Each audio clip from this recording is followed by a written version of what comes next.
7 Days of Wisdom, episode 25. 25 weeks in. Wow. One day, I will be looking back at these videos, telling myself, wow, I remember when you used to live in New Brunswick, in this apartment building, and look at how far you've come. That's one of the reasons why I enjoy documenting, I enjoy this process, knowing that one day this will serve as a memory of growth, a memory showcasing the journey, the experience, and I feel as if we should all have these memories. So if you're out there doing something, building something, working and moving towards something, I challenge you, I advise you, I recommend that you find some time and find some way to document the journey, because you will appreciate it when it comes time to look back on it. So, 7 Days of Wisdom, episode 25, April 24th, Sunday, 5:27 p.m. The sun is still out. Usually we're doing this at a much later time, and I actually enjoy doing it much earlier.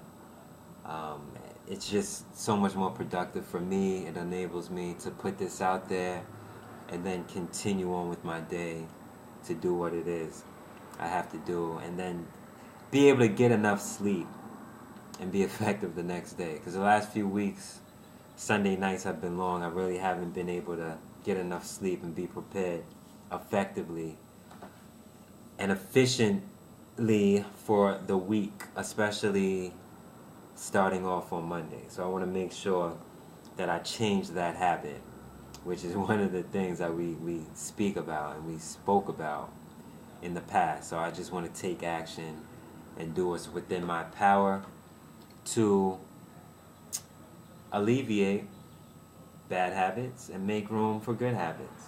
So that's what I'm working on. What will we be discussing this week? So this week we will hop into systems, discussing systems, the importance of paying attention, following the leader, and then lastly, just a brief discussion on indifference, and then hop into a few, I don't want to say incidents, but a few things that happened this week.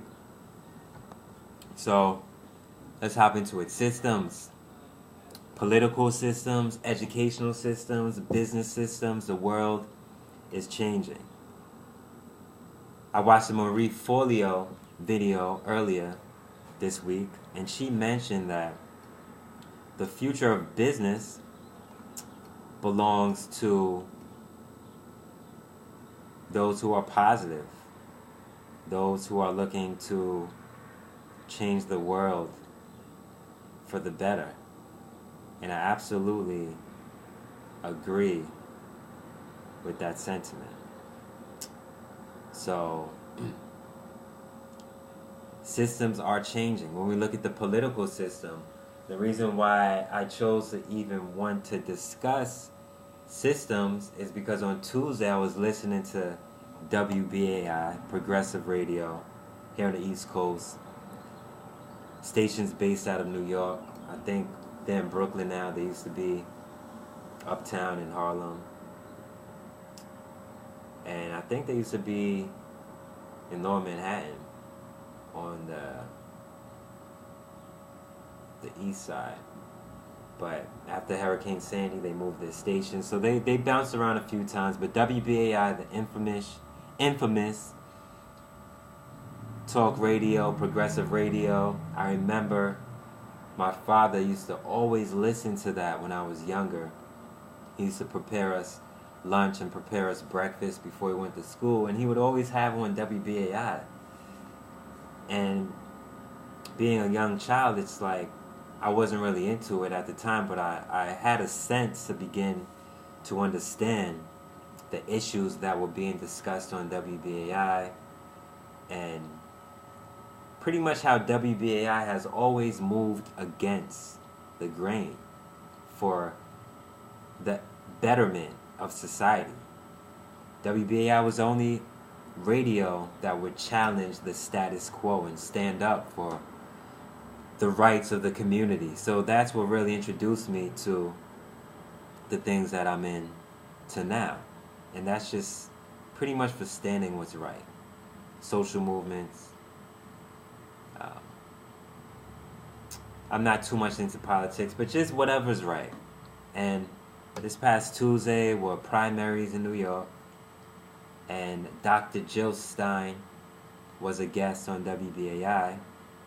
And one of the things that she said that stood out to me is that she mentioned we can't have a revolutionary campaign in an unrevolutionary party. And when she said that, I thought of the structures in this world, systems that we have set up. And a lot of the systems we have set up are unrevolutionary. You know, we are entering a point in time where things are changing drastically in this world that we live in, globally, across the world. And there will be a lot of challenges, a lot of things will be changing. The status quo is really being challenged to a point that the paradigm is beginning to shift. So without me going too deep into that, because we know where that can lead us, I just want to say systems are changing, and it's important that we understand what we stand for and what we're involved in, the systems we're involved in, and how the systems got to where they are, and our role within how they may change in the future. So what is our role in regards to the position we play in the systems that currently exist? I'm going to just leave it at that. Think about it. Systems, structures, status quo, unrevolutionary, revolutionary, the need for change. Let's leave it at that. Number 2, paying attention. Tuesday, and this was the exact same day. Tuesday morning, I was driving and listening to the radio, WBAI. All of a sudden, I see a red light. So I'm driving, I slow down, and as I'm slowing down, I, of course, notice people crossing the street, really students. There was a young girl and maybe a young boy. And at that particular moment, the light was red, so I knew to slow down. But as I was slowing down, I noticed that the student crossing the street did not even look up. It was a young girl, probably elementary school. She had headphones on. She was just, her head was down, crossing the street. She didn't even look to the side to look to see if there were any cars coming. And I thought in that moment, if for some reason I was on my phone or looking in my back seat or distracted, all it would have taken is a few more feet of my car moving forward. I didn't even have to skip the red light, but if my car would have continued to roll forward, that could have been a tragic accident, an incident. And right there I thought, all an accident takes is one mistake. You know, it can be whoever's end the mistake comes from. Once the accident happens, it doesn't really matter because the results from that accident cannot be taken away. So once that happens, it really doesn't matter who did it. All that matters is that it was done. So this made me think, all an accident takes is one mistake, one little mistake. So paying attention decreases the odds tremendously. You know, paying attention is super important. When we pay attention, we are able to avoid mistakes and accidents. And just by paying attention, this saves lives. So, from that one experience, one real life experience, I learned how important it is to pay attention. If I wasn't paying attention, I may not be here in this seat right now. You know? Because I may have hit a young person, and for whatever reason, who knows, you know, how the system may have worked out for me. I could have been charged with manslaughter. Who knows what the charge may have been. Fortunately, it didn't happen. Fortunately, I paid attention. And fortunately, I was able to learn from not the mistake, but learn from the thought of the possibility of the mistake. So we don't always have to experience a mistake to learn. It's just being conscious about the possibility of the mistake that we could have made and learning from that. I feel that's one of the best ways to learn. It's just through mindfulness. So we can learn through mindfulness. Paying attention is super important. Number 3, follow the leader. This morning, maybe last night, I thought about, because I've been doing a lot of brand strategy stuff. Shout out to Thomas Johnson, who I was with last week. We were going over a lot of brand strategy and development for his company, Get Up and Get Fit. A few other clients and people I'm working with. Pantheon Music Publishing on the music side. I've been working a lot with Behind the Hustle, developing content, writing for them. So I've been working a lot in the realm of brand development, strategy, developing narratives, writing, conversion, content development, and just working with emerging brands and movements.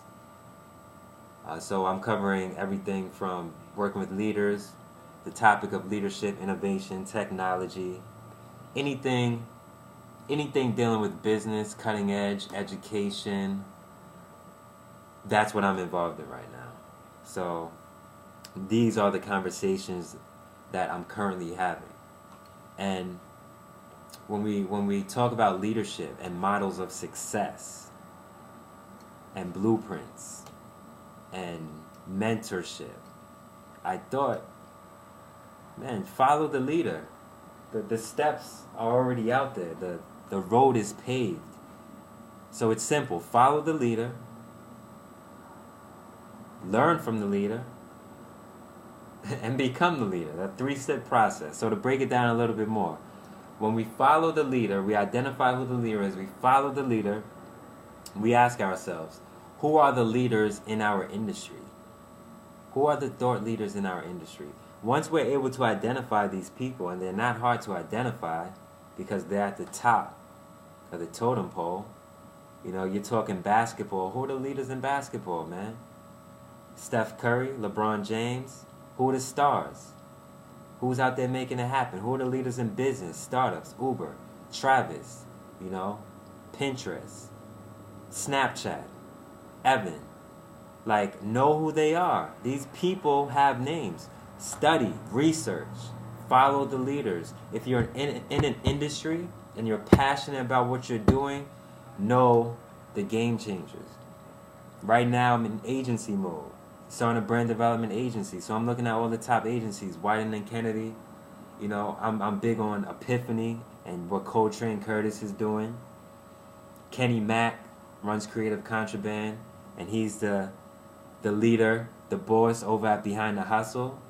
So I mean, I'm learning a lot just being a part of that movement and the access that I have.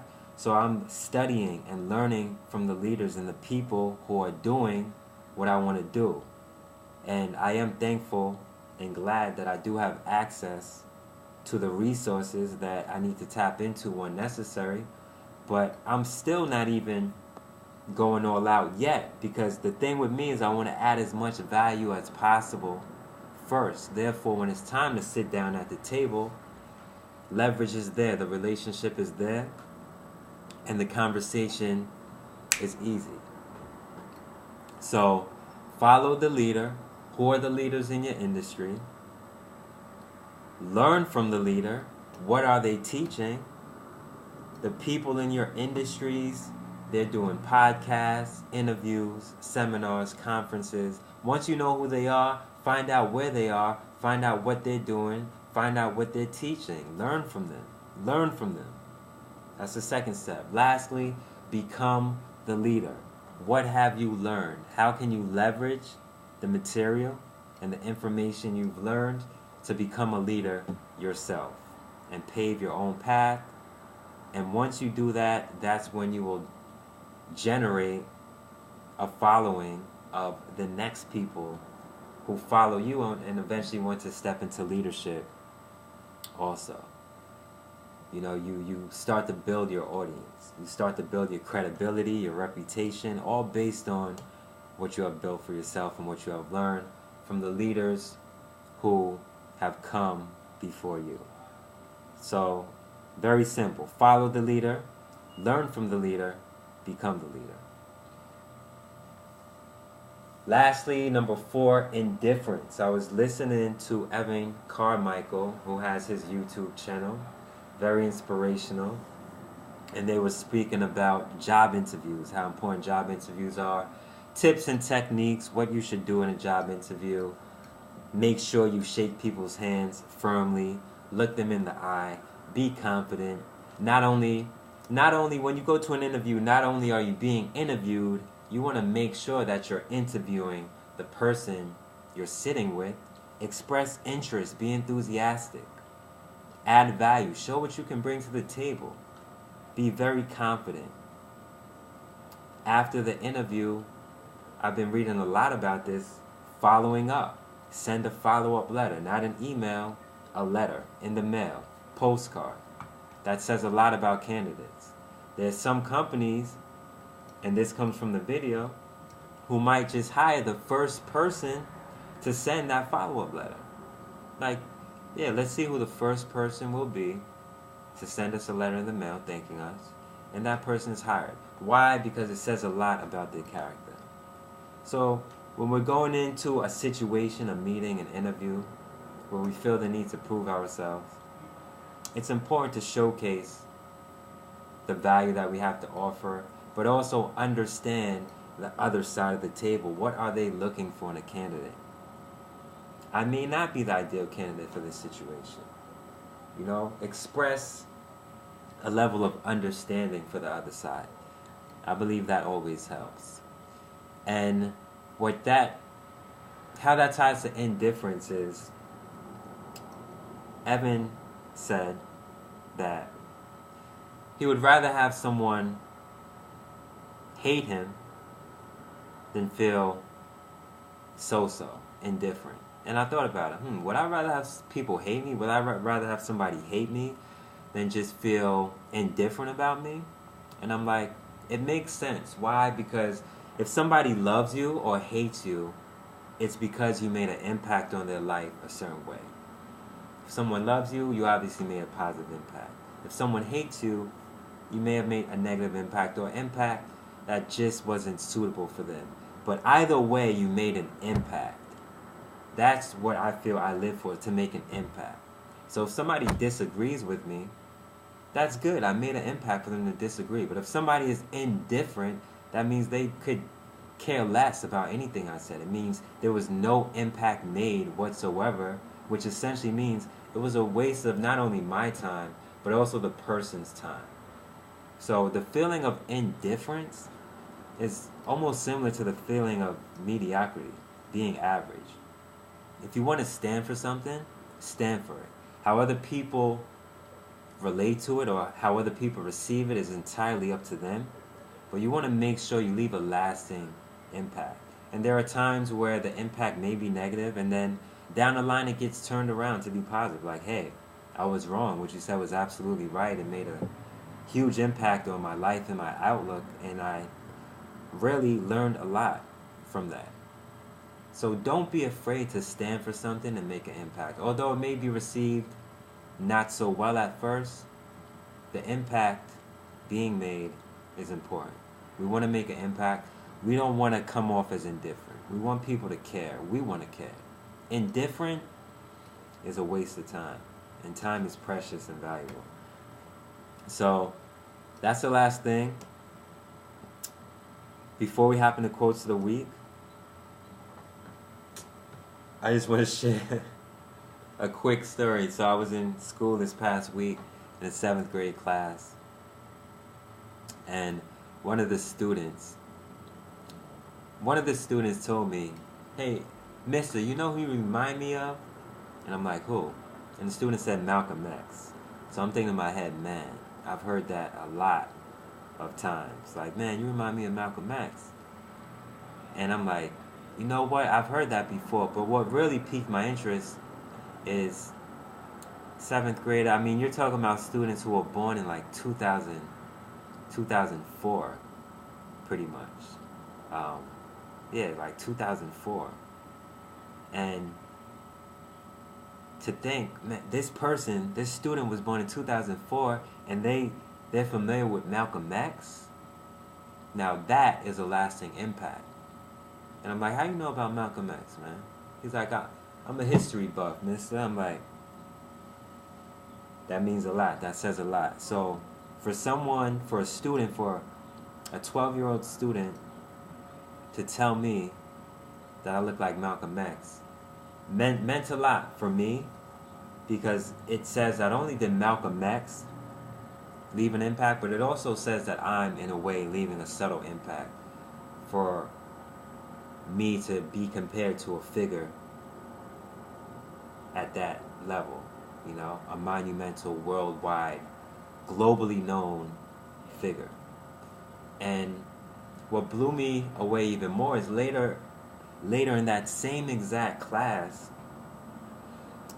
we were reading through Scholastic magazine, and one of the students was very shy, and she didn't want to read. And I had an idea why she may not have wanted to read, but I wanted to push her to get outside of her comfort zone and at least try at reading as best as she can read. So I was finally able to persuade and convince her to read with the support of her classmates.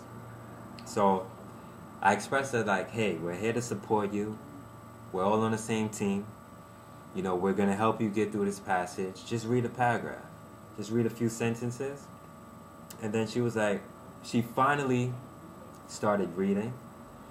And, you know, as she was reading, obviously her reading level wasn't up to par. But the fact that she was doing it, the fact that we were reading together as a class, the fact that her classmates were cheering her on, the fact that the student sitting right next to her was helping her get through the words, that's what meant the most, the effort. So when she finished, I told her how great of a job she did, and we all started giving her a round of applause as a class. And what really made my day is after that, another student said, man, you're like the next Martin Luther King Jr., you know, because I really helped to inspire those students at that particular moment in that class to come together and support one another and not be afraid of stepping out and moving towards becoming a stronger version of themselves. So that was just a quick little story I wanted to share that stood out to me this past week. You know, it means a lot for me when people come together and champion even the smallest moments like that, to get students who aren't comfortable with reading to read a paragraph. That's where it starts. From there, who knows? She may be the next Nobel laureate, you know, reading, writing, being an author. doing speeches across the country, and she may go on to share that story herself. Who knows? The main point is there was an exchange, you know. There was a bigger purpose and message behind that I felt all the students were able to pick up on and learn from. So, quotes of the week. First one. This deals with business. Harvard Business Review. For companies looking to create revolutionary products, identifying and accessing cutting-edge exploratory research is a key competitive advantage. I was reading an article on the importance of academic research and innovation, and how a lot of cutting edge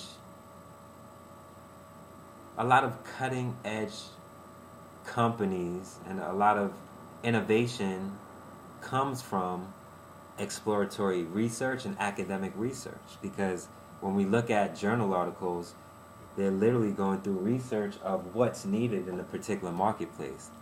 What's going on? What are the trends? What's needed? And as a company, if we're able to identify what we can do to add value to a particular marketplace from research, whether it's academic or just, generic research, connecting dots, seeing where the voids are in the marketplace, these are huge opportunities. So academic research provides huge opportunities for companies coming up now. So if you're a startup, whatever you do the research. Do the research. Get familiar with your market. Don't be afraid to dig deep. So that's right out of Harvard Business Review. For companies looking to create revolutionary products, identifying and accessing cutting-edge exploratory research is a key competitive advantage. 2, if we want to compete at the highest level, we have to treat collaboration as a competitive advantage. So this is coming from the same article. When we collaborate across industries and learn about different insights that are going on, it's only a matter of time before we're able to interconnect everything and really begin to holistically make sense out of the things that we're doing. In my research alone, from reading books, reading Inc. magazine, Harvard Business Review, Fast Company, I'm starting to realize that a lot of the stuff starts to become repetitive in regards to the discussions and topics being spoken about. I mean, leadership, innovation, creativity, productivity, sleep, the importance of this, the importance of that, health. After a while, it gets to a point where, all right, I got it. I understand. Because you're taking different bits and sources of information and weaving it together. It enables you to see things from multiple perspectives and attack problems and issues from a more holistic and mindful manner. And therefore we're able to provide solutions to problems we may not have been able to provide solutions to if we were just stuck in our own element, stuck in our own industry. And this is one of the reasons why diversity is a huge issue, and diversity is a big topic now, especially when it comes to Silicon Valley. Diversity helps to address issues and find solutions in ways that have a limited view and a limited perspective on particular issues would. If I have a company of all black people, a company of all white people, of all Asians, or all Indians, most likely we're lacking perspective. So we want to position companies and businesses to have as many viewpoints and perspectives as possible for us to succeed. That's why collaboration is important. That's why diversity is important. So let's think about that. Next quote.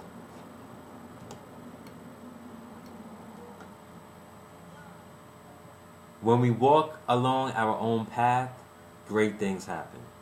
When we work in accordance with the universe, greater things happen. I feel this could relate to a lot of people, considering that a lot of times we're in a search for what we can do. Us. What is our purpose? As opposed to what the universe, what God, what the world has in store for us. So yes, we must take action and do what we can do within our power, but we also have to be aware that there are greater forces behind us, determining how things align and helping to determine our ultimate destiny and our position within the cosmos, as Pharrell was saying, within this planet, within the universe, and where we belong. So it's a constant. Ariana Huffington said this in an interview with Lewis Howes this past week too. Life is more of a dance between making it happen and letting it happen. So that aligns directly with the previous quote. It's a dance. We're going back and forth, all right? Some things we have to make happen. Some things we have to let happen. Letting things happen requires a lot of confidence. It requires patience. It requires a lot of patience. So let's view things from that perspective.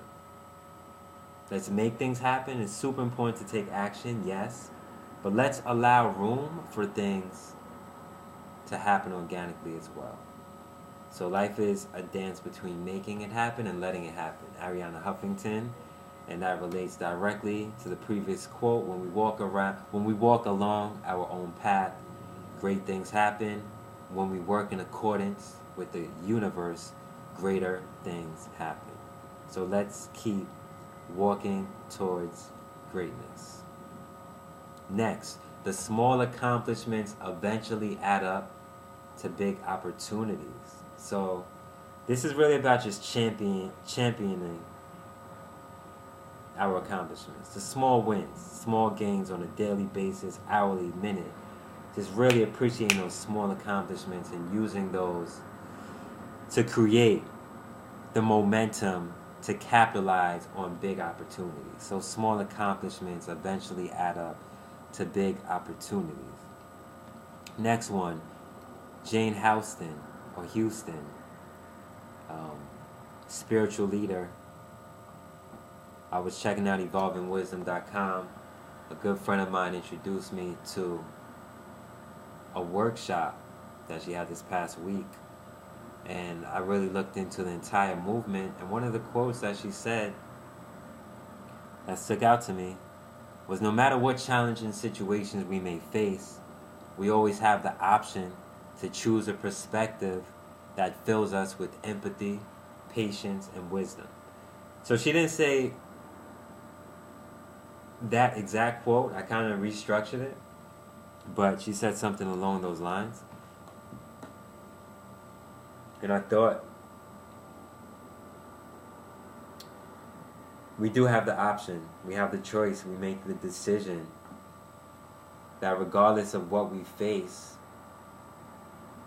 we choose our perspective in regards to how we see things. So we choose empathy, patience, wisdom.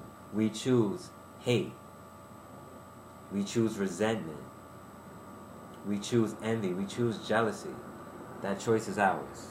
The choice is ours. As the principal at New Brunswick Middle School would say, the choice is yours. Next. Life in all its moments is so full of glory. This is from Helen Keller.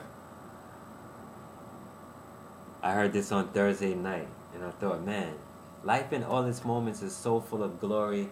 That relates back to the previous quote. We choose, we make the decision on how we view our life, how we view the world. We make the choice. The decision is ours. We decide to be upset or angry. at ourselves or the world around us. We choose to smile. We choose to be happy. We choose to not be happy. We choose to be depressed. It's our choice. As hard as it may sound, it is our choice. Next up, if your presence does not add value, your absence won't make a difference. Add value. When you're around, add value to the point where when you're gone, people miss you. It's like, man, he made life so easy for me. I said this before, when I'm around, I feel as though it's my job to make other people's jobs easier. I don't mind doing the hard work. I don't mind doing what other people don't want to do. That's what I feel I'm here for, to add value, be of service to others. And that is what makes you indispensable. So when it comes to job interviews, pretty much that's one way to nail the interview. Let them know, hey, I'm not afraid to do everything or anything in regards to adding value. I'm not afraid to do what everyone else is afraid to do. I'm not afraid to be of service to the company. I want to make sure we succeed as a unit, as a team, as a division, as a whole. That's why you need to bring me on board. That was a little joke, but some of it wasn't. So yeah, be valuable. Be a valuable player. Be an asset. Don't be a liability. Come on, add value. That comes from Brandon Maurice, who's actually a content style contributor. He did some work with Greats and some other lifestyle cool companies. So I came across him when I was revisiting some things I did with Ryan Babenzine, who's the founder and CEO at Greats, which is a sneaker company. So check them out. Greats Footwear. Greats. Lastly, which isn't really lastly because we went over it, but early today, again, follow the leader, learn from the leader, become the leader. Leadership. Super important. Everything is laid out for us. The models are in front of us. All we have to do is pay attention. You know, we don't want to run people over in the street. Alright?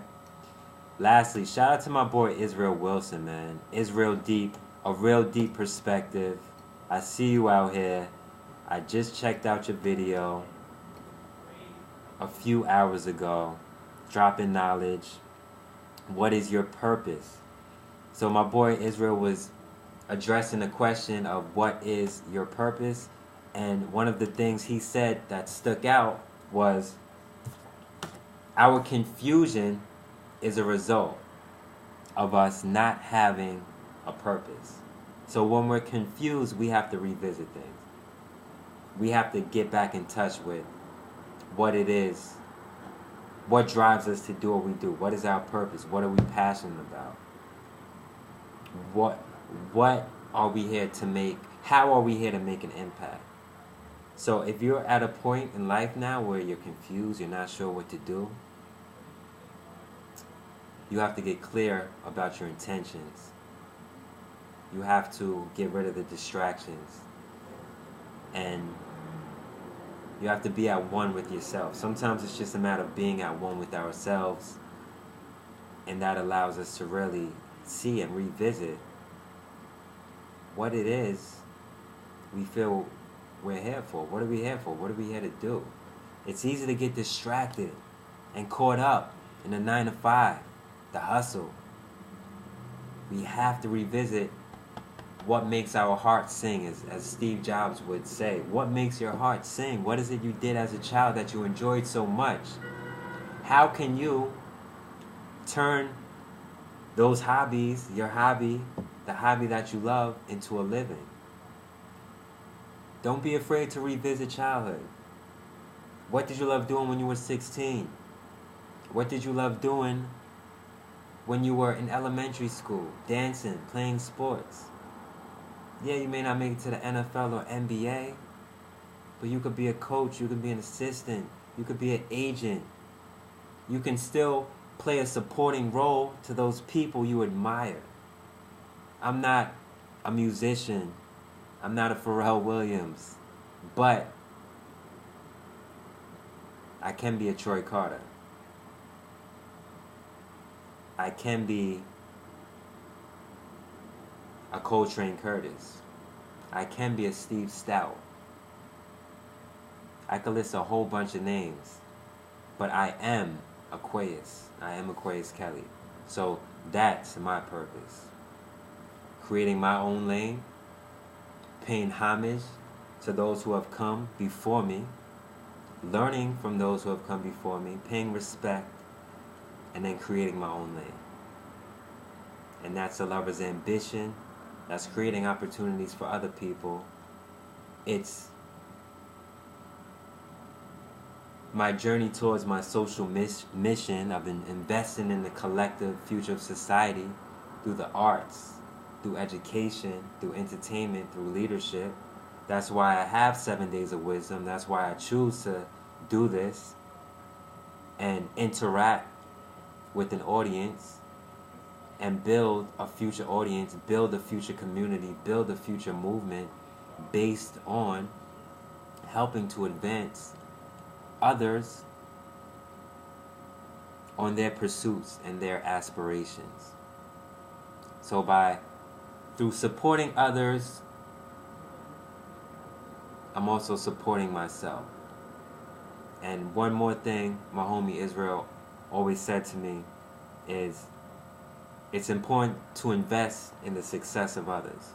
It's all about investing in the success of others. So I'm going to leave it on that note. Salute, Israel. We are on our way. And we definitely need to reconnect, man. I see you out here making a lot of moves. And I'm just glad to see that people within my circle are still on that path of a positive movement. And just to see that I help to play a role in that, help to inspire people, help to motivate people to share their message with the world means a lot. So this is the longest episode I've had in a while, but it is needed, and we are making an impact, slowly but surely. So connect with me, send me a message, shoot me an email, get in touch. Let's continue to build upon this movement. 7 Days of Wisdom, episode 25, episode 26 next week. A Lover's Ambition Lifestyle Group. Check us out at aloversambition.com. Let's continue to inspire. Let's continue to move culture forward. Let's continue to have fun. Let's continue to educate. Let's continue to be cool. And let's just crush it, man. Ladies and gentlemen. So, until next week, much love, peace, and harmony. Aquaus Kelley signing off. Peace.